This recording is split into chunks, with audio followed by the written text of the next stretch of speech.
विभाग में आपने देखा कि पीयूष पुष्कर ठाकुर जी ने बहुत सारी तकनीकी और कानूनी बारीकियां जो है रेप के मामले से जुड़ी हुई वो आपको समझाई हैं। अब यहाँ पर इस दूसरे भाग की शुरुआत मैं इस बात से करना चाहूंगा कि तमाम तरीके के झूठे मुकदमे दर्ज होते हैं, लेकिन उन मुकदमों का क्या जहां पर 3 महीने की बच्ची से लेकर 12 साल की बच्ची, 16 साल की बच्ची तक से रेप होता है। और केवल बच्चों की ही बात नहीं, अभी हाल ही में आपने अखबार में सुना होगा, अखबार में पढ़ा होगा, न्यूज टेलीविजन में देखा होगा कि 90 साल की बुजुर्ग के साथ भी दुष्कर्म किया गया। तो उसका रीजन, उसका कारण कुछ भी रहा हो, लेकिन हमें ये स्वीकार करना पड़ेगा कि सामाजिक ताना बाना बिगड़ चुका है। तो अवधेश जी, इस चर्चा के दूसरे भाग में मैं आपसे सबसे पहले यही प्रश्न पूछना चाहूंगा और मैं चाहूंगा कि आप इसका जवाब दें। फिर बाकी जो लोग जुड़े हुए हैं वो अपनी अपनी बात रखेंगे। ऐसी घटनाएं, ऐसी मानसिकता समाज में क्यों पनप रही है? इससे पहले एक मेरा पीयूष सर से प्रश्न था। हाँ, हेलो, ठीक है, आप पहले जो मैंने पूछा है आप उसका जवाब दे दीजिए, फिर पीयूष जी से आप अपना सवाल पूछ लीजिएगा। जी, एक बार प्रश्न रिपीट करें। ऐसी मानसिकता समाज में क्यों पनप रही है, उसका क्या मूल कारण आप समझ रहे हैं कि 3 महीने की बच्ची से लेकर 90 साल तक की बुजुर्ग के साथ भी ऐसी घटनाएं सामने आती है, बेहद शर्मनाक घटनाएं सामने आती हैं? क्या समाज में सामाजिक ताना बाना, वो जो हम एक संयुक्त परिवार में रहते थे, पूरा गांव, हम देखते हैं कि गांव में ही अब ऐसी घटनाएं हो जाती है, एक परिवार में ही ऐसी घटनाएं हो जाती हैं। तो क्योंकि क्या इसका कारण यह है कि सामाजिक ताना बाना टूट गया है, लोगों के अंदर वो भावनाएं नहीं रही हैं, और ये भावनाएं क्यों खत्म हो गई हैं? ये हाँ, इसमें मैं ये बताना चाहूंगा कि इसमें परिवार का ही दोष इसमें समाज का ही दोष मानेंगे कि या तो शिक्षा व्यवस्था है, या तो सिर्फ बचपन से ही महिलाओं के प्रति ऐसा सिखाया जा रहा है, या ऐसी शिक्षा नहीं दी जा रही है कि दूसरी की बहन या बेटी के साथ जैसा व्यवहार कर रहे हो वैसा तुम्हारी बेटी भी, बहन भी हो सकती है। क्या इस तरह की भी शिक्षाएं बताने की जरूरत है कि दूसरों का भी सम्मान करो, दूसरी महिलाओं का भी सम्मान करने की आवश्यकता है। और इस मानसिकता को चेंज करने की आवश्यकता है कि महिलाएं कमजोर है, उसे दबा कर रखो, उसे उसे हमेशा अपने शक्ति प्रदर्शन के तहत उसके रेप जैसी घटनाएं करने के लिए उत्साहित करते हैं, उसको रोकने की उसको जरूरत है। मानसिकता को बदलने की आवश्यकता है। इसके अलावा प्रशासन को भी जो भी कानून है उसको ठीक से इम्प्लीमेंट करने की आवश्यकता है। प्रशासन भी बहुत सारे लापरवाही करते हैं जिसके वजह से भी ठीक से जांच नहीं करती, उस पर ठीक से कानूनों का इम्प्लीमेंट नहीं करती, और जिससे पुरुषवादी मानसिकता ज्यादा प्रभावी हो जाती है। तो उसको चेंज करने की आवश्यकता है। और जो भी है प्रशासन, उसको जो भी है कानून है उसको ठीक से लागू। मुझे पीयूष सर से यह प्रश्न पूछना था, ये प्रश्न पूछना था कि जो झूठे केस हो रहे हैं उसको और रोकने के क्या क्या उपाय हैं। इसके अलावा जो झूठे केस हो रहे हैं, जो दंड के प्रावधान है, कई बार ऐसे है कि मान लीजिए केस सही दर्ज कराया गया और बाद में उसको झूठा साबित कर दिया जाए, तो इस वजह से भी क्या केस दर्ज कराने में लोग हिचकेंगे, मतलब हिजिटेशन नहीं होगा, या उसे और को बढ़ावा नहीं मिलेगा रेप को? ठीक पीयूष जी। नहीं, मैं पूरा सुन नहीं पाया प्रश्न, एक बार फिर से रिपीट करो। हाँ, उनका प्रश्न ये है, मैं उनका प्रश्न आपको सीधे सरल शब्दों में बता देता हूँ। उनका प्रश्न सिंपल सा ये है, वो ये पूछना चाह रहे हैं कि जैसे ये बहुत सारे झूठे केस दर्ज हो रहे हैं, तो उसमें और कड़ाई से कार्रवाई की, झूठे केस जो दर्ज हो रहे हैं उनको जल्दी से जल्दी एक्सपोज किया जाए, और अगर ऐसे होते हैं तो उसमें क्या कानून व्यवस्था में लोगों का विश्वास बढ़ेगा? देखिए, इसमें दो तरीका एक चीज और है कि इसमें जो बाय द वे किसी ने सच्चाई अपनी ईमानदारी से मैंने जो केस दर्ज कराया, अगर वो सही केस दर्ज कराया लेकिन वो बाद में उसको झूठा साबित कर दिया जाए, कई बार ऐसी होती है कि आप शक्ति का प्रयोग करके उसको झूठा साबित कर दिया जाता है और उस पर उल्टा में उसी पर कानून का कानून का अपराध उसी को उल्टा में अपराधी घोषित किया जाए झूठा आरोप का, तो ऐसे कानून उस पर क्या प्रभाव? निश्चित रूप से ये जो है ये दो आयाम है इस विषय के। सबसे पहले पे मैं इस पे आता हूं कि झूठा केस कैसे रोका जा सकता है। देखिए इसके दो पक्ष हैं। पहला तो ये कि भाई इस समाज में मुझे लग रहा है कि बहुत कम व्यक्ति को ऐसा मालूम है कि झूठे केस अगर आप पे लगाए जा रहे हैं और अगर आप बड़ी भी हो जा रहे हो उसके बाद भी कोई आप एक्शन ले सकते हैं। तो ये हर समय आप ध्यान रखिए कि अगर मान लीजिए आप पे अगर झूठा केस लगा दिया गया और आप अगर फ्री वहां से हो गए, अगर आप बाज्यत बड़ी अगर हो गए, तो उसके बाद अब एफआईआर कराना कभी मत भूलिए। क्योंकि और हमने तो ऑलरेडी हमारे पास अभी ऐसे केसेस हैं जिसमें जब पुलिस ने क्लोजर रिपोर्ट दे दिया, फिर उस व्यक्ति ने दोबारा हम पे झूठा केस लॉन्च करवा दिया, और फिर फाइनली जब वो भी उसमें भी जब क्लोजर रिपोर्ट आया तो फिर हमने काउंटर एफआईआर करवा दिया है। अब फिर वो भी एफआईआर झेल रहा है। तो सवाल यह है कि देखिए तब तक उसकी इस मानसिकता को तभी रोका जा सकता है, ये झूठे एफआईआर वाली मानसिकता पूरी चलती है, ये तभी रोका जा सकता है जब ये देखा जाए कि भाई झूठा एफआईआर करवाने में 5 व्यक्ति को पनिशमेंट मिली है। और मुझे लग रहा है कि इसमें मीडिया का भी बड़ा रोल रहने वाला है। जो मीडिया एकदम अगर कोई केस अगर हुआ उसको इस तरह से हाइपर होके दिखाती है जिसमें कि भाई सच्चाई हो ना हो। अब जैसे वही जो दिल्ली का रेड लाइट वाला जो केस था उसमें क्या रियलिटी है किसी को नहीं मालूम, लेकिन उस लड़की को वीरांगना घोषित कर दिया, लक्ष्मीबाई घोषित कर दिया।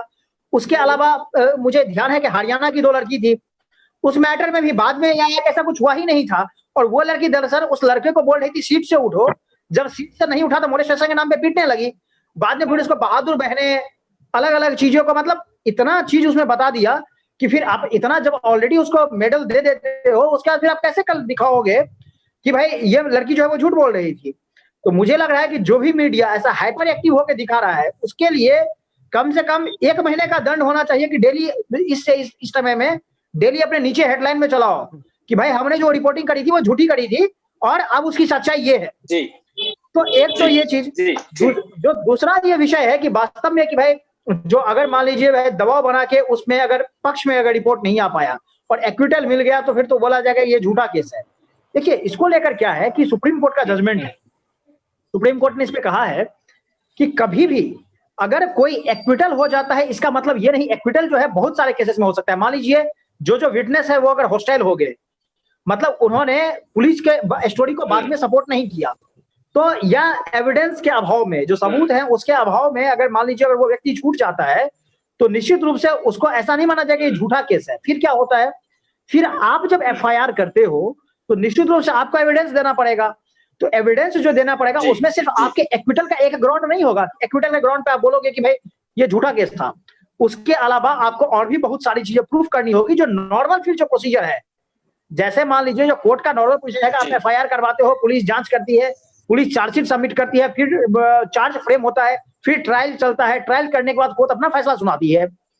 ठीक उसी तरह से इस मैटर में भी फिर ऐसा होता है कि अगर आप एफआईआर लॉन्च करवाओगे फिर पुलिस मैटर में इन्वेस्टिगेशन स्टार्ट करेगी, पुलिस इन्वेस्टिगेशन करने के बाद अपना फिर रिपोर्ट सबमिट करेगी। उसके रिपोर्ट सबमिट करने के बाद फिर अगर मान लीजिए क्लोजर दे रही है तो फिर उसके बाद होता है नॉर्मल प्रोसेस चलता है। तो इसीलिए इसमें अगर वही बात है कि इसमें एक बीच के रास्ता निकालने की जरूरत है। ये नहीं कि अगर भाई अगर कोई फॉल्स केस लॉन्च कर दिया, हम एक्विटल भी अगर पा लिए तो हम चुपचाप घर में शांति से बैठ जाएंगे। क्यों?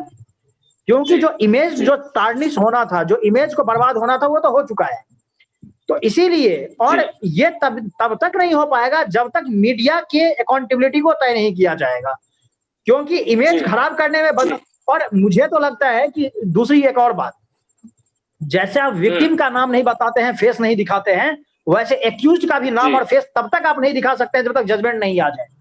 क्योंकि भाई इससे सबसे बड़ा इसका बेनिफिट ये होगा क्योंकि जो मान लीजिए अगर कोई अगर एक्विटल भी अगर ले लेता है, बात जब बड़ी भी हो जाता है तो उसका इमेज टार्निश नहीं होगा। क्योंकि क्या होता है, पहले ही मीडिया ने इतना दिखा दिया, उसका फोटो ये वो पहले ही उसका इतना है तो मचा दिया, उसकी फैमिली। तो अब आप देखिए जिस लड़के की मैं बात कर रहा था जो बाद में छूट के आया, क्या हुआ, उसका फैमिली, उसके फादर हार्ट अटैक से मर गए, उसके बेचारे के जेल से छूटने तक उसकी मदर का देहांत हो चुका था, 3 साल में तो अपना परिवार उसका खो दिया। उस लड़की का क्या हुआ भाई? तो वो फेक केस भी करवा दी, वीरांगना भी बन गई, बहुत सारे मेडल और पुरस्कार भी प्राप्त कर ली, और उस लड़के के फैमिली को भी बर्बाद कर दिया। और ये मीडिया वाले अपना टीआरपी बटोर के तो भाग गए। उसके बाद फिर क्या है, इसकी अकाउंटेबिलिटी। और मैं तो बोलता हूँ कि जो इस तरह के केसेस में जो ये कूद के मीडिया वाले जो आते हैं, इस पर क्रिमिनल लायबिलिटी तय करनी चाहिए कि किसी केस को बिना ऑथेंटिसिटी को चेक किए भी रिपोर्ट दिखा तुम कैसे सकते हो भाई।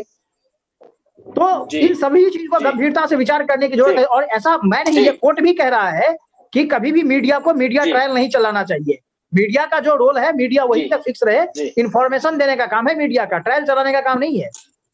ठीक है, तो हमारे साथ इस चर्चा में स्टूडेंट लीडर प्रगति सिंगर भी जुड़ी हुई है।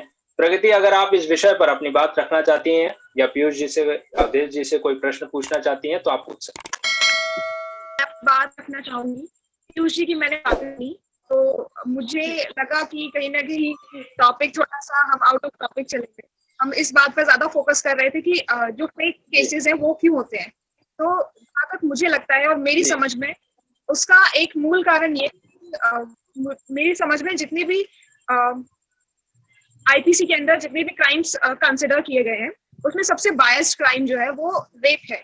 रेप या फिर कोई भी अब्यूज अगेंस्ट वुमेन, क्योंकि वो एक तो जेंडर बेसिस पे है, दूसरा ये है कि we are fighting for our fundamental rights, जो कि बहुत बेसिक राइट्स है, नॉर्मली होने चाहिए, लेकिन अभी हमने वो भी अचीव नहीं किए। तो काफी आगे जाने की जरूरत है इस फील्ड में। इसका एक मेन कारण ये हो सकता है कि जो फेक केसेस भी आ रहे हैं वो इसलिए भी क्योंकि कहीं ना कहीं लॉज जो है वो भी बायस्ड है टुवर्ड्स वुमेन, तो इसलिए उनका मिसयूज हो रहा है। जैसे हम देख सकते हैं कि अगर 18 साल से कम की लड़की है, लड़की 18 साल से कम है, तो वहां पे कंसेंट मैटर नहीं करता। अगर वो रेप केस डाल देगी तो कंसेंट हो चाहे ना हो, आप रेपिस्ट माने जाएंगे आप। तो वो चीज कहीं ना कहीं इसलिए है क्योंकि मुझे ऐसा लगता है कि लिए एक सोशल रिफॉर्म की जरूरत है, जो कि ऐसा हो कि अभी तक चाहे हम हिंदू इंडियन माइथोलॉजी से बात करें तब से लेकर अब तक भी यही स्थिति बनी हुई है कि महिलाओं को एक सेक्सुअल ऑब्जेक्ट से ज्यादा कुछ नहीं समझा जाता।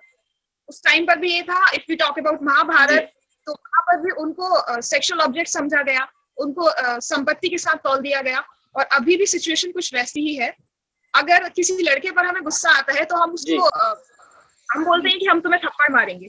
अगर किसी लड़की पर हमें गुस्सा आता है तो हम उस सेक्सुअल तरीके से पनिश करने का ऐसा धमकी देते हैं।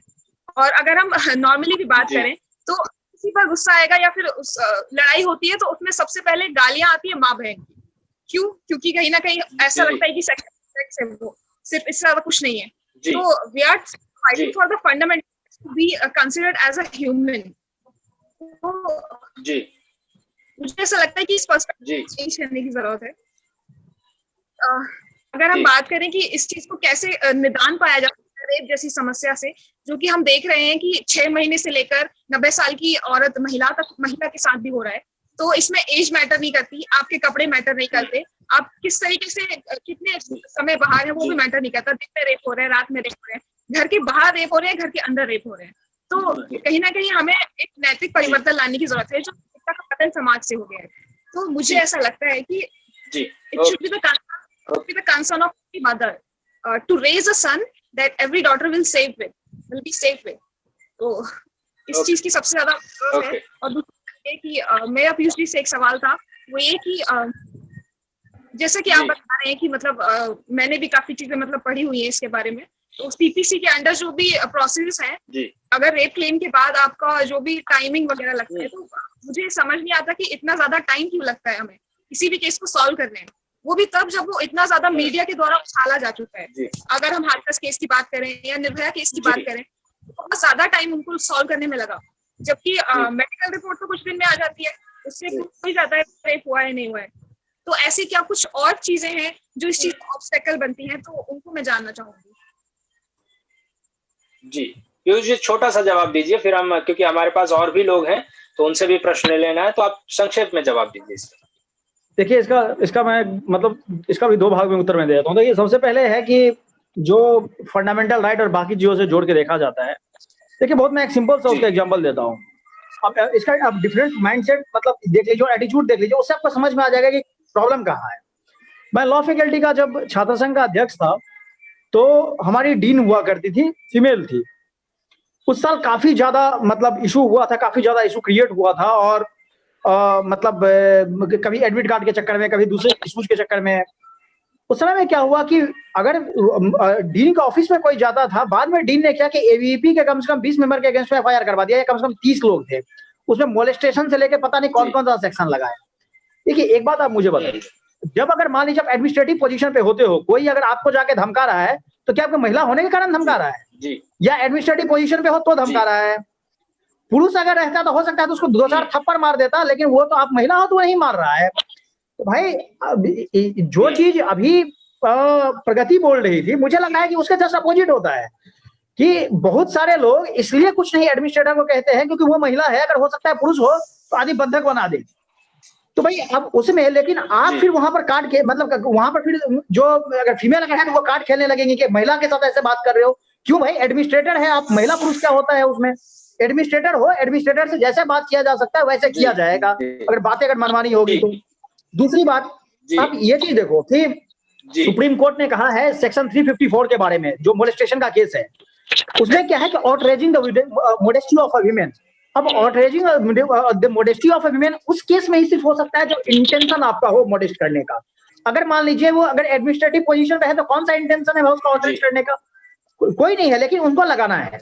अब जब यहाँ तक बात है कि भाई इतने जल्दी मतलब उसमें प्रोसेस हो सकते हैं, लेकिन क्यों नहीं होता है? देखिए क्या है, केसेस का वर्कलोड बहुत ज्यादा है, इंफ्रास्ट्रक्चर बहुत कम है। जैसे एफएसएल रिपोर्ट की अगर बात करें, हम सभी को याद है कि जो आरुषि मर्डर केस हुआ था, आरुषि मर्डर केस में वही रेप वाला एंगल पूरा था।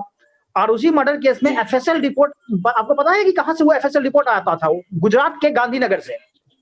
अब आप सोचिए कि वो जो एफएसएल रिपोर्ट जो है वो गुजरात गया हुआ था, वहां से वो आता था क्योंकि वहां पर बेस्ट एफएसएल लैब है, मतलब जो फॉरेंसिक लेबोरेटरी का जो बेस्ट मतलब यूनिट है वो गांधीनगर में है। उसी तरह से उसमें इसलिए टाइम लगता है क्योंकि बहुत ज्यादा मतलब वहां पर जो इंफ्रास्ट्रक्चर है उसको जब तक आप लगभग हर शहर में एक ना कर दें तब तक ये पॉसिबल नहीं हो पाएगा, क्योंकि आप करेंगे उसके और फिर एक चीज नहीं जाती है। जैसे मान लीजिए अगर चेक अगर करना हो तो सबसे पहले जो लड़की ने जो कपड़े पहन रखे हैं वो जाता है, जितने भी, चाहे वो अंडरगारमेंट से लेके जो उसने बाहर तक के कपड़े पहन रखे हो। अगर मान लीजिए अगर बॉयज में अगर कोई कपड़ा अगर इन्वॉल्व है जो एक्सक्यूज्ड है, उसका सारा कपड़ा जाएगा। फिर उसके बाद स्वैब्स होते हैं। स्वैब का मतलब ये होता है कि अलग अलग बॉडी पार्ट से लिक्विड निकाला जाता है, तो उसके स्वैब बनाए जाते हैं। जैसे आजकल कोरोना टेस्टिंग में भी स्वैब का यूज हो रहा है, वो नाक से निकालता है लिक्विड। लेकिन उसमें क्या होता है कि उसमें फिर वेजिनल स्वैब लिया जाता है, उसमें एनल स्वैब लिया जाता है। अगर मान लीजिए अगर उसमें अगर मौत का भी अगर पेनिट्रेशन में अगर यूज अगर हुआ हो तो फिर वो स्वैब लिया जाएगा। मतलब जितने भी स्वैब हैं वो सारे लिए जाते हैं। तो इतने चीजों की टेस्टिंग होती है कि सीमेन कहाँ कहाँ प्रेजेंट है, और फिर उसके बाद वो फाइनल रिपोर्ट हुआ, डीएनए रिपोर्ट फाइनली आता है। तो दूसरी बात क्या है कि इसमें एक ही लेवल पे मेडिकल एग्जामिनेशन नहीं है। जैसे अगर महिला अगर पुलिस में जाती है तो फर्स्ट लेवल का मेडिकल एग्जामिनेशन तभी हो जाता है। पहला मेडिकल एग्जामिनेशन होगा, वहां पर भी 2 लेवल है। एक जो आप सबसे पहले आप डॉक्टर के पास जो मतलब नॉर्मल डॉक्टर उसको देखता है, फिर उसके बाद फिर जो कंसर्न डिपार्टमेंट है फिर वहां भेजता है, तो उस दोनों की फाइंडिंग्स आती है। फिर वहां पर हॉस्पिटल में भी चाहे तो पुलिस स्टेशन में एनजीओ से काउंसलिंग करवाई जाती है, और फिर दूसरी काउंसलिंग जो है फिर वो पैरेलल उसके साथ होती है। तो अब आप ये देखिए कि 2 काउंसलिंग और पहले ये 2-4 मेडिकल मतलब उसका वो हो गया। फिर उसके बाद ये सारा का सारा जो जब एफआईआर हो जाने के बाद ये सारी चीजें जो है पुलिस सील करके फिर उसे एफएसएल रिपोर्ट के लिए भेजती है। फिर एफएसएल रिपोर्ट लगभग आने में आपको मैं नॉर्मली ये बता देता हूं कि जो फर्स्ट चार्जशीट जो फाइल होती है उसमें बहुत समय ऐसा होता है कि डीएनए रिपोर्ट आया ही नहीं रहता है, क्योंकि एफएसएल रिपोर्ट आने में लगभग 2-2, 3-3 महीने लग जाते हैं।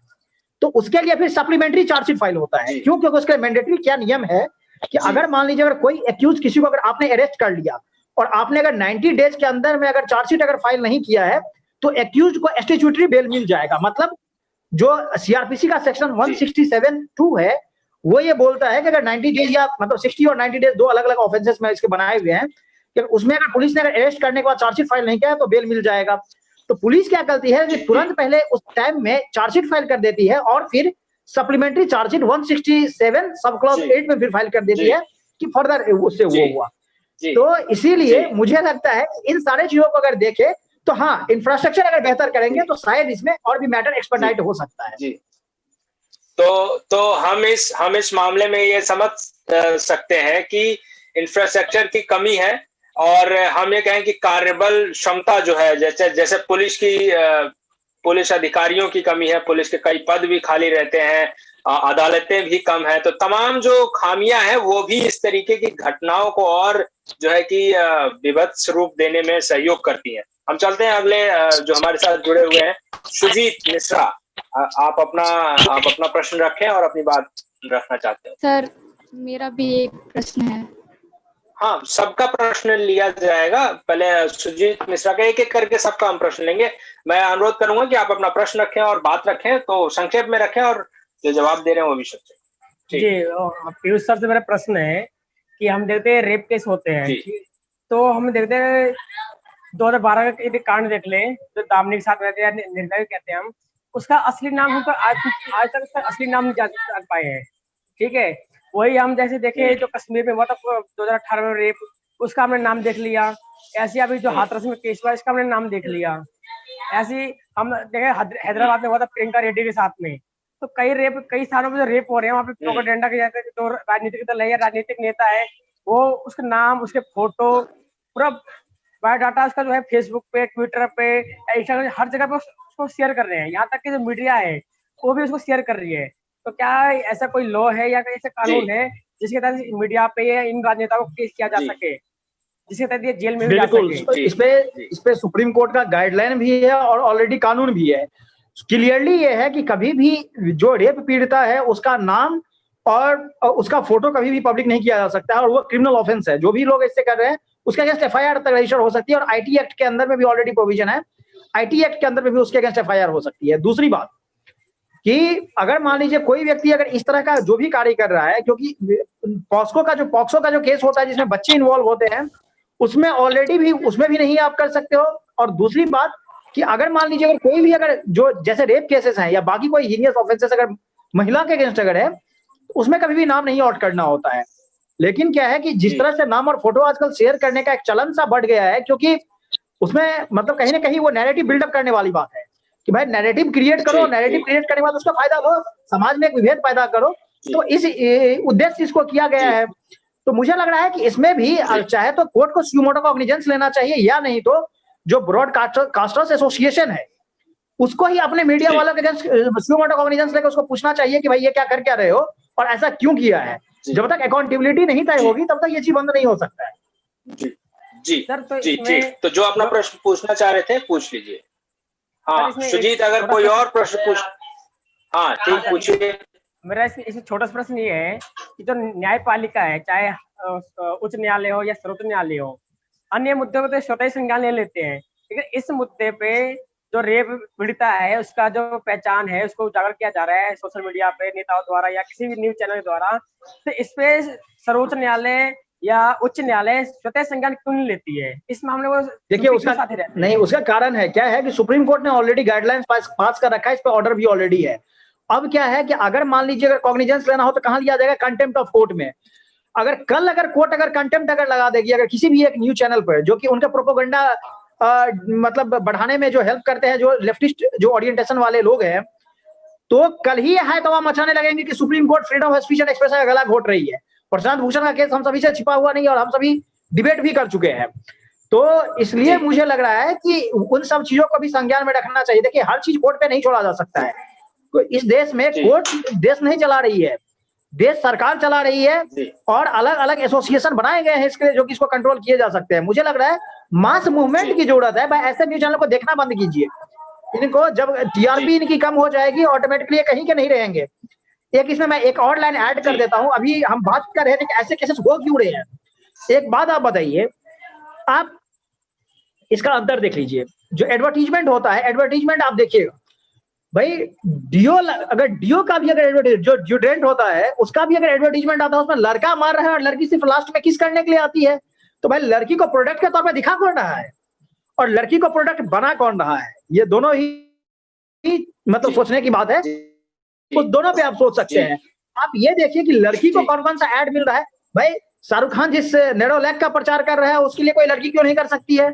लेकिन नहीं, वो तो वही करेगा। भाई अगर मान लीजिए अगर किसी बड़े ब्रांड का अगर प्रचार अगर होना है तो वो कोई बड़े अभिनेता करेगा, क्यों भाई? तो जो ये लोग जो वास्तव में अपना प्रोपेगेंडा फैलाते हैं उनसे जब आप ये पूछे क्या एनडीटीवी पे जो ऐड आता है उसमें ऐसे ऐड को वो बाइकआउट कर देते हैं, जो कि भाई ये ऐड, क्योंकि जब ऐड आता है तो उसको न्यूज चैनल वाले उसको देखते हैं उसका कंटेंट क्या है। आप ऐसे कुछ भी कंटेंट का ऐड नहीं आप दिखाने लगोगे, तो भाई क्यों नहीं ऑब्जेक्ट कर देते हैं कि नहीं भाई मैं तो एकदम इक्वालिटी और इगैलिटेरियन सोसाइटी में विश्वास करता हूँ, मैं ऐसे ऐड ले ही नहीं सकता हूँ जिसमें इस तरह की चीजें हो जो सोसाइटी में असमानता फैलाता हो। तो भाई तब तो आप चुप रहेंगे, तब मजे लेंगे, रुपया कमाएंगे। फिर जब दूसरों में करने की बात आएगी तो वहां पर फिर जाके आपको क्वेश्चन उठाना है। आप देखिए, इसका मैं एक छोटा और उदाहरण दे देता हूँ। पॉर्न साइट्स बैन हुआ था, गवर्नमेंट ने बंद किया था। सबसे ज्यादा हल्ला करने वाले कौन लोग थे भाई? और सिंपल सी बात है कि पॉर्न साइट से रेप केस में भाई उसमें इसका कोई प्रूफ हो या ना हो, लेकिन मुझे ध्यान है कि एक बार एक बच्ची का रेप हुआ, उसके एक्यूज ने कहा कि मैं पिछले 2 दिन से लगातार घर में बैठ के पॉर्न देख रहा था और ये बच्ची मुझे बाहर खेलते हुए देखी, मैं बस इसको अंदर बुला लिया और अंदर बुला के रेप कर दिया। अब बताइए, अगर एक भी अगर केस अगर उसको देखने से अगर हो रहा है तो क्यों इसको बंद नहीं किया जाना चाहिए? भाई इतना इजीली एक्सेसिबल है कि गांव में आप बच्चे के मोबाइल में वो इजीली एक्सेस कर सकता है, सबके हाथ में स्मार्टफोन है, सब एक्सेस कर सकते हैं। तो वहां आप रोक लगाइए तो आप जो है freedom of speech and expression को दबा रहे हैं, आप किसी के चॉइस को खत्म कर रहे हैं। और अगर मान लीजिए अगर आप ना करें तो लोग आपके क्वेश्चन पूछेंगे कि भाई सरकार में है क्यों नहीं कर रहे हैं। जी बहुत सही। तो जैसा पीयूष जी ने बताया, कंटेम्प्ट ऑफ कोर्ट पे डिबेट की जा चुकी है, तर्क ज्ञान पर वो दोनों वीडियो अवेलेबल है, आप जाकर देख सकते हैं। वर्षा अपना प्रश्न पूछे। सर मेरा प्रश्न ये था कि एक स्पेसिफाइड वर्ड यूज किया जाता है, justice delay is justice denied. Sir जब जस्टिस में जब न्याय में देरी होती है तो उसको भी अन्याय माना जाता है। तो आपने ये तो बता दिया कि जस्टिस में देरी होती कैसे है, उसके कैसे कैसे तरीके हैं, क्राइटेरिया पूरा क्या है कि पहले वो सर्च होता है, पहले वो रिसर्च होती है, वो टेस्ट होती है, वो टेस्टिंग होती है। तो सर इसके लिए क्या कोई कानून नहीं होना चाहिए या क्या कोई कानून नहीं है कि जब डिनाइड जस्टिस हो रहा है तो उसके ऊपर भी कोई ना कोई हमें मतलब आवाज उठानी चाहिए या इसके ऊपर भी कोई कानून होना चाहिए? और इसके साथ साथ सर आपने बोला था जेंडर इक्वालिटी की भी बात की थी सर, कि जेंडर इक्वालिटी में मेल और फीमेल्स को बिल्कुल इक्वली देखना चाहिए, जैसा महिलाओं के लिए केसेस के लिए जितना जल्दी देखा जाता है उतना पुरुषों के लिए भी देखना चाहिए। सर मेरा एक क्वेश्चन ये भी था, क्या सर जो सेंसस गर्ल्स के रेप का है क्या वो सेंसस बॉयज के रेप का है? सर आपने वो भी बोला था कि आप एडमिनिस्ट्रेशन में अगर कोई लड़की काम कर रही है तो लड़की से आप ढंग से बात कीजिए, लड़का है तो कोई बात नहीं, चल जाता है। सर भले ही सब कुछ इक्वालिटी की बात होती है, लेकिन अगर इक्वालिटी इतनी ही है तो वो इक्वालिटी दिखती क्यों नहीं है? सिर्फ बात करने में और बिहेवियर में लोग लाते हैं, वो भी बहुत कम। जब यहाँ पे इतने बड़े मुद्दे आते हैं रेप के, चाहे छेड़छाड़ के, चाहे जो भी लड़कियां झेलती हैं रोज की जिंदगी में, उन सब के लिए तो कोई नहीं बोलता कि जेंडर इक्वालिटी कहाँ पे है। यहाँ तक कि मेट्रो में अगर सीट्स होती हैं उसमें 2 सीट्स अगर गर्ल्स के लिए रिजर्व्ड है और वो उस सीट के लिए भी अगर गर्ल्स जाके बोल देती है कि ये गर्ल्स के लिए रिजर्व है, तो वो हमें कुछ इस नजरों से देखते हैं कि हमने उनकी प्रॉपर्टी में से आधी जमीन मांग ली हो। तो सर मेरा क्वेश्चन यही था कि अगर जेंडर इक्वालिटी की बात हो रही है तो उस जस्टिस अगर होना भी चाहिए तो वो डिनाई क्यों होता है, और डिनाई होता है तो उसके लिए कोई कानून है क्यों नहीं? देखिए, इसके लिए सबसे जो बड़ा इसका जो सॉल्यूशन है वो है पॉपुलेशन कंट्रोल। निश्चित रूप से सरकार को सबसे पहले पॉपुलेशन कंट्रोल बिल लानी चाहिए, क्योंकि जब तक पॉपुलेशन कंट्रोल नहीं होगा आप कभी भी, क्योंकि हमारे पास संसाधन सीमित है, जो पॉपुलेशन है वो 1 अरब 25 करोड़ से मतलब सेंसस में है, और आप ये सीधे समझिए कभी 1 अरब 50 करोड़ के करीब हम पहुंचने वाले हैं। तो इतने बड़े पॉपुलेशन को मैनेज नहीं किया जा सकता है। क्राइम तो डेली बेसिस पे ही फिर होंगे, क्योंकि हर व्यक्ति के पीछे पुलिस नहीं लगाया सकता, और इंडिया का रिकॉर्ड तो और खराब है भाई, हर 700-800 व्यक्ति पे एक पुलिस है, कहां से वो सिक्योरिटी प्रोवाइड करवाई जाएगी? तो हम क्या कर रहे हैं कि टेक्नोलॉजी का यूज कर रहे हैं। अब सीसीटीवी लगाने की हम बात कर रहे हैं, अलग अलग जगह हम ये बोल रहे हैं कि भाई हर चीज की रिकॉर्डिंग होगी और कुछ भी अगर इशू होगा तो उसके थ्रू कंट्रोल करेंगे, लेकिन अभी भी काफी उसमें डिले लगेगा, मतलब काफी टाइम लगेगा। जहां तक मतलब किसी भी चीज के जस्टिस के लेट अगर होने की बात है, जस्टिस डिले जस्टिस डिनाइड कहने वाली बात तो ठीक है, लेकिन आप सिर्फ इसे रेप केस में मत देखिए। आप ये देखिए कि कोई एक व्यक्ति जिसका प्रॉपर्टी कब्जा कर लिया जा रहा है, वो सिविल सूट जाके फाइल किया, रेप केसेस में तो 5 साल में जजमेंट आ जा रहे हैं, उसको 25 साल 50 साल लग जा रहा है। तो आप ये देखिए कि भाई उसकी हालत फिर क्या है। लेकिन मैं ये नहीं कह रहा कि 2 केसेस को इक्वेट कर देना चाहिए, लेकिन निश्चित रूप से इस देश में न्याय व्यवस्था में कैसे त्वरित परिणाम आए, कितना जल्दी परिणाम आए, क्योंकि अगर मान लीजिए अगर खास करके क्रिमिनल जुडिशियल सिस्टम में अगर तुरंत अगर नहीं इस तरह से अगर रिजल्ट अगर आते हैं तो लोग कानून को अपने हाथ में लेने लगते हैं। और जो आज हम देख रहे हैं कि कुछ दिन पहले ही एक व्यक्ति ने, उसकी बहन का रेप हुआ था, उस व्यक्ति ने एक्यूज का गला काट के धड़ से गला अलग कर दिया और वो थाने लेके उसका बॉडी आ गया, मतलब उसका सर आ गया कि भाई देखो मेरे बहन का इसने रेप किया, मैंने इसकी हत्या कर दी। तो लोग फिर इसी तरह के फिर स्टेप्स लेने लगेंगे, जो मुझे लगता है कि एक सभ्य समाज में जिसका कोई स्थान नहीं है। तो निश्चित रूप से इसके लिए पॉपुलेशन कंट्रोल बिल से मतलब लेकर आने से जो इंफ्रास्ट्रक्चर डेवलपमेंट का जो इशू है उसको सरकार अगर ठीक से अगर टैकल करेगी तभी इसका समाधान हो सकता है। जो दूसरा सवाल है कि इक्वलिटी का, मुझे लग रहा है कि आपके उसी प्रश्न में आपका उत्तर भी छुपा हुआ है जो आपने एग्जाम्पल दिया। अगर वो एग्जाम्पल ना देती तो मैं उसको कोट करता कि मेट्रो में आप 2 सीट वहां पर जो है उसके लिए आप लेने के लिए जाते, लेकिन मैं तो ये पूछता हूं ना कि वो 2 सीट है क्यों? अगर मान लीजिए, देखिए हम इस समाज में रहते हैं जहां पर अगर कोई महिलाएं गर्भवती हो या कोई अगर बूढ़ी महिलाएं होती तो लड़के ऐसे ही खड़े हो जाते हैं, और सिर्फ महिला के केस में नहीं बल्कि पुरुष के केस में भी वो खड़े हो जाते हैं। और मैंने खुद देखा है, मैं जिस टाइम मैं मेट्रो में चला करता था उस टाइम मैं खुद ही बहुत लोगों को ऐसे सीट देता था कि नहीं इन्हें दिक्कत है तो ये बैठ जाए। लेकिन मैंने ये देखा है कि कोई लड़की पूरी फिट है और कोई अगर बूढ़ा व्यक्ति भी वहां बैठा हुआ है या थोड़ा अगर उसका अगर 50 या 60 ईयर्स भी एज अगर है तो वो भी वहां जाकर खड़ा हो जाती है कि सीट दीजिए, आप उसको बोलती है हट जाओ। तो या नहीं तो अगर अपने उस सीट पे बैठे रहेगी तो उसको इस तरह से उसकी प्रॉपर्टी उस चीज पे लेके होती है, उस सीट को लेकर भाई ये हमारी प्रॉपर्टी है, कि अगर कोई वृद्ध व्यक्ति अगर खड़ा है, पुरुष या महिला दोनों, महिला को भी वो सीट नहीं देती है। महिला को कोई उठ के लड़का सीट दे देता है लेकिन कोई लड़की नहीं देती है, इसका क्या कारण है? दूसरी बात मैं तो ये बोलता हूं कि वो वहां पर सीट आइडेंटिफिकेशन जो है वो खुद में ही इनइक्वालिटी को बढ़ावा दे रहा है, क्योंकि अगर सभी अगर बराबर है, जिनको जरूरत है उसके लिए, तो भाई इस समाज में इतने ह्यूमैनिटी तो मतलब आज भी इतना ह्यूमैनिटी तो बचा ही हुआ है कि कोई भी अगर आएगा तो भाई कोई खड़ा हो जाएगा। अगर इतनी ह्यूमैनिटी अगर नहीं बची हुई है तो फिर कहने की बात ही नहीं है।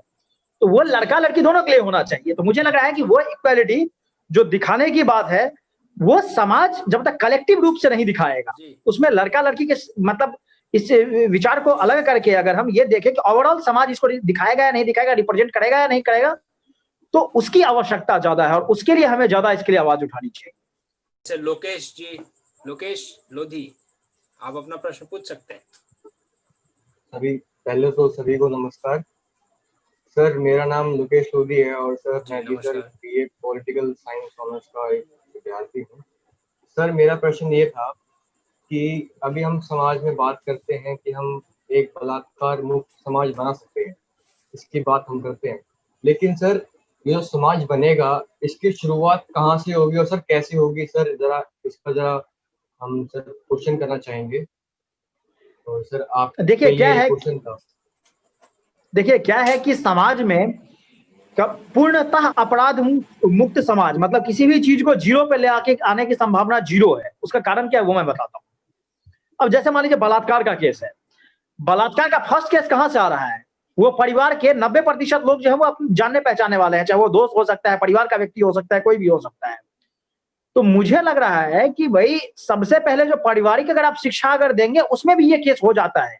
देखिए वहां से मैं तो बोलता हूं कि ये इस केस में और बढ़ोतरी अगर होगी, अगर हर लड़की जिसके साथ परिवार में वैसा हो रहा है अगर वो अगर आगे पुलिस में अगर कंप्लेन करवाने लगे तो इस केस में आपको बहुत ज्यादा वृद्धि दिखेगी। लेकिन मैं एक और बात बोलता हूं, बहुत समय उस संबंध में भी कंसेंसुअल रिलेशनशिप होता है, बहुत समय ऐसा भी होता है कि जो अलग अलग जो केसेस जो आता है उसमें भी कंसेंसुअल रिलेशनशिप होता है। तो अगर मान लीजिए कि अगर एक्चुअल में नहीं भी हुआ है लेकिन तो भी अगर ये केस आ रहा है जिसमें फॉल्स केसेस जो आ रहे हैं तो फिर ये बोला जाएगा कि भाई जीरो नहीं है, क्योंकि केस तो रजिस्टर्ड होगा ही होगा। तो मुझे लगता है कि सबसे पहले इस समाज को पॉपुलेशन कंट्रोल करने के बाद सबसे पहला स्टेप है पॉपुलेशन कंट्रोल पहले हो, फिर है कि साथ ही पैरेलल इंफ्रास्ट्रक्चर का डेवलपमेंट हो और शिक्षा व्यवस्था को ठीक की जाए। जब तक आप अभी मैं चाइना का एक वीडियो देख रहा था, क्या है हम सभी बोलते हैं कि कोई गर्भवती महिला आ जाए तो सीट छोड़ देना चाहिए, वृद्ध व्यक्ति आ जाए तो सीट छोड़ देना चाहिए। बच्चे को जब तक आप ऐसा पढ़ाते रहोगे तब तक नहीं होगा।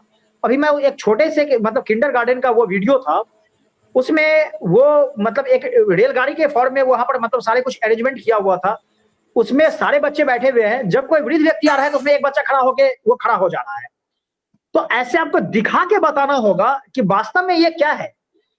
दूसरी बात जो हम बोलते हैं कि ह्यूमैनिटी जो करने वाले लोग हैं, जो छोटे छोटे बच्चे भी अगर ऐसा कोई अगर एक्शन ले रहे हैं, जैसे मान लीजिए किसी ने किसी कुत्ते को खिला दिया, किसी ने किसी गाय को खिला दिया, तो उसको आप प्रेज कीजिए।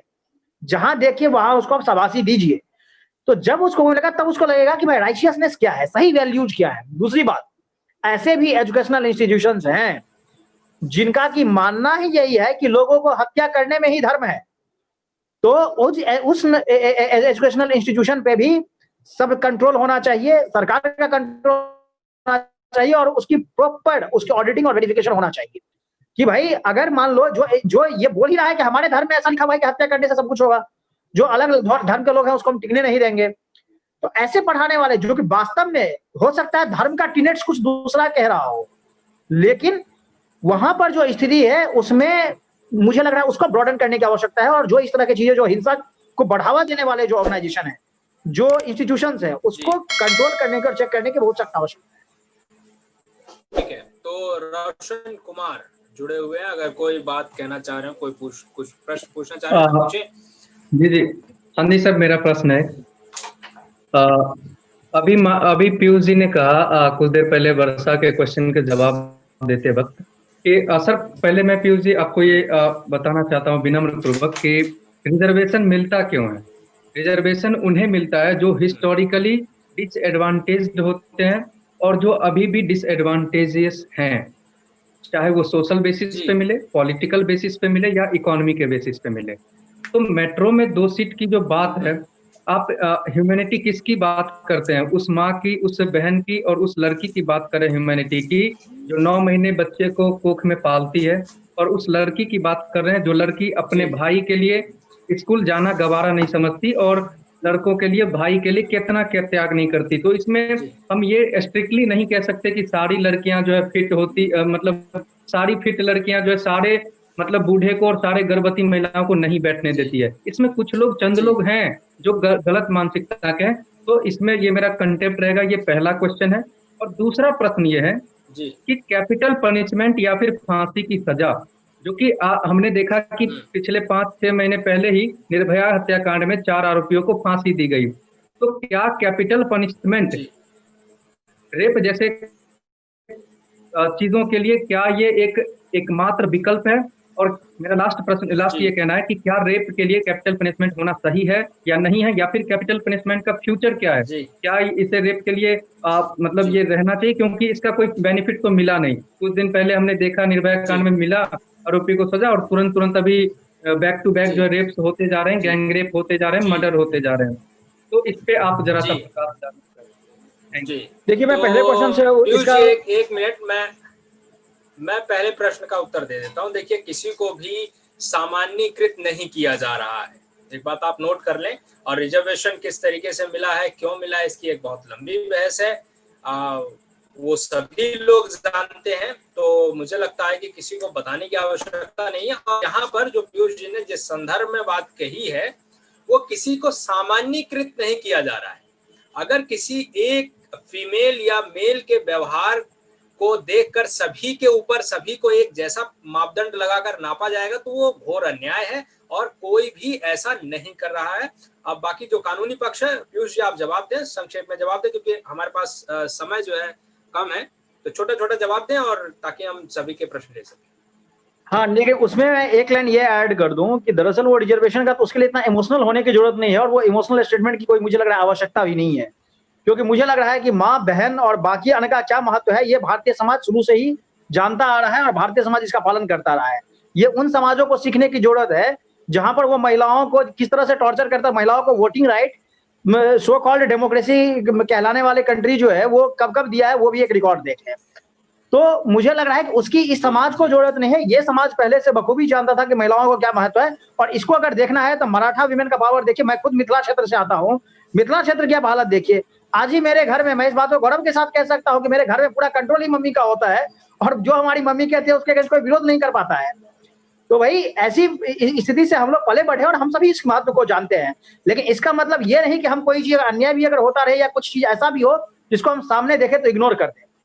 दूसरी बात अगर हम कभी भी जब माता और बहन के बोलते हैं तो भाई और पिता का भी मुझे संदर्भ देखना बहुत आवश्यक है। उसको भी लोगों को देखना चाहिए और समझना चाहिए, जो बेचारा आह भी नहीं करता है और पूरे जीवन को खपा देता है। दूसरी बात कि जो कैपिटल पनिशमेंट की बात है, देखिए मुझे लगता है कि कैपिटल पनिशमेंट निश्चित रूप से इस समाज के लिए आवश्यक है। लेकिन जहां तक केसेस को लेकर स्थिति की बात, क्योंकि इसी समाज में टेररिज्म जैसे भी इंसिडेंट हो रहे हैं, उनके लिए कोई भी मतलब किसी भी हिसाब से मुझे लगता है कि सहानुभूति बरतने की कोई आवश्यकता नहीं है। लेकिन हम देखते हैं कि उसके लिए भी सहानुभूति बरतने वाले लोग आ जाते हैं। आप बताइए, निर्भया केस की भी चर्चा हो रही थी। निर्भया केस का वो चौथा एक्यूज जो मतलब 4 एक्यूज के मिलने के बाद वो 5वां एक्यूज जो था, जो उस टाइम जुवेनाइल था, उसको सिलाई मशीन बांटने कौन गया था? कि किसी ने केजरीवाल का विरोध किया कि सिलाई मशीन बांटने क्यों गए भाई निर्भया केस का? और सबसे हीनियस ऑफेंस उसी ने किया था। अगर रॉड अंदर डालने, वही व्यक्ति था जो रॉड अंदर डाल दिया था। लेकिन फिर यही वो लोग हैं जो अभी बात करेंगे कि भाई जो नहीं सो वहां पर आप सबको मौत का घाट उतारिए, ये कीजिए। एक तरफ तो ये करेंगे, यही केजरीवाल किस मुंह से उठा के गया हुआ था हाथरस के लिए, जो जंतर मंतर प्रदर्शन हो रहा है उसमें बोलने के लिए। और तब वहां पर जनता ने क्यों नहीं पूछा कि भाई तुम तो इतने बेशर्म व्यक्ति हो कि जो रेप जो जिसने सबसे जघन्य अपराध उस 5 में किया है, उसको यार जाके सिलाई मशीन बांट रहे हो और यहाँ पे आके फिर सहानुभूति भी दिखा रहे हो। ये दोहरा चरित्र नहीं चलेगा। और दूसरी बात कि मुझे लगता है कि देखिए, रेप को लेकर, डेथ पेनल्टी को लेकर सुप्रीम कोर्ट ने रेयरेस्ट ऑफ रेयर का डॉक्ट्रिन किया, डिफाइन ऑलरेडी कर रखा है। उसमें मुझे प्रॉब्लम तो लगती है क्योंकि भाई उसमें एक जज जो है वो तय कर रहा है कि रेयरेस्ट ऑफ रेयर क्या होगा। लेकिन तब भी कैपिटल पनिशमेंट इस समाज में समाधान इसलिए नहीं है क्योंकि मर्डर में तो ऑलरेडी कैपिटल पनिशमेंट बहुत पहले से था। मर्डर कौन सा रुक गया? तो उसी तरह आप रेप में कर देंगे। रेप में भी ऐसा नहीं है कि कैपिटल पनिशमेंट करने के बाद रेप रुक जाएगा। इसके लिए जो बेसिक जो चीजें हैं, जिसको मैंने पहले ही ऑलरेडी जिक्र कर रखा है, उसकी आवश्यकता है कि समाज में मास लेवल पे आप अवेयरनेस फैलाइए, एजुकेशन सही दीजिए। और अगर हम कूड़ा कचरा बच्चे को पढ़ा के दिमाग में भरेंगे और उसको हम प्रोग्रेसिवनेस का नाम दे देंगे, उसको हम मॉडर्नाइजेशन का नाम देंगे, तब तक यही हालत होगी। भाई अगर क्लब कल्चर का कोई विरोध करता हो तो आप बोलेंगे वो ट्रेडिशनल है, आप बोलेंगे ये राइट विंगर है। अगर कोई शराब पीने को लेकर विरोध करता हो तो आप बोलेंगे ये राइट विंगर है। आप ये देखिए कि कितने लोग नशे में आके रेप कर रहे हैं। इसका भी एक प्रोपोर्शन निकलना चाहिए।